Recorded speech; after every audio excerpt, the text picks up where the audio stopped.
So I'm gonna give you guys a timeline as to how things went down. Akademiks interviews Tekashi around this time in 2017, and almost nobody knew who this strange-haired rapper was back then.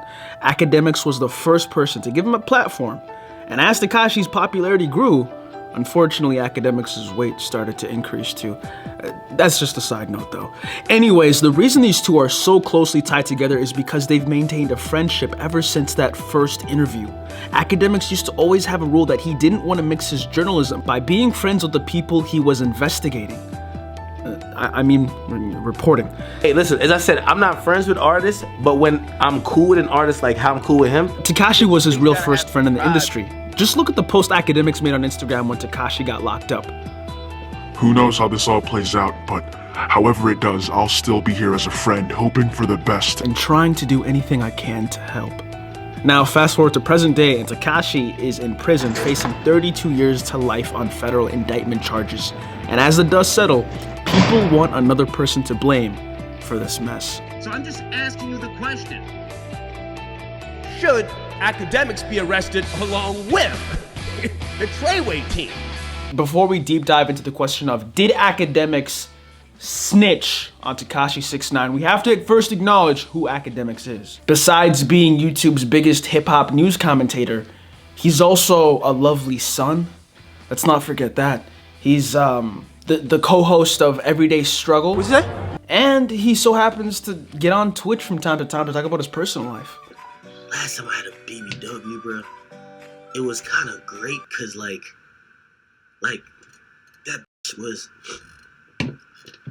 I guess she was so big that in between her rolls was natural grease. You feel me?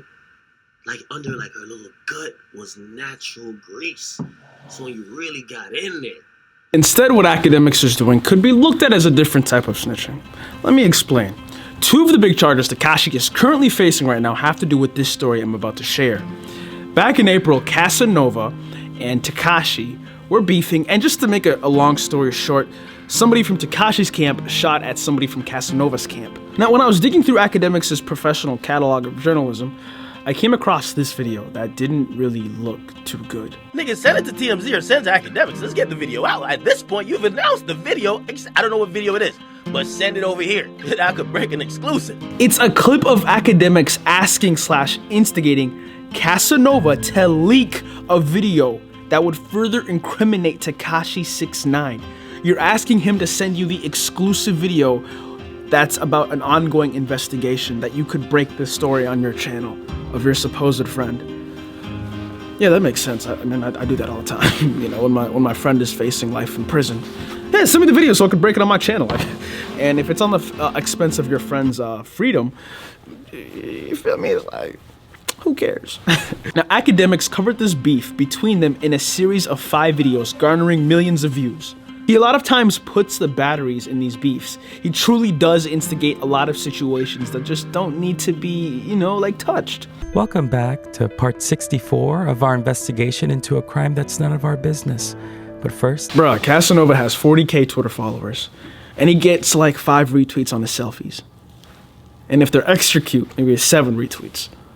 Fam, are you really gonna like sit there and just say, no, I didn't put this entire beef on a magnifying glass for the world to see?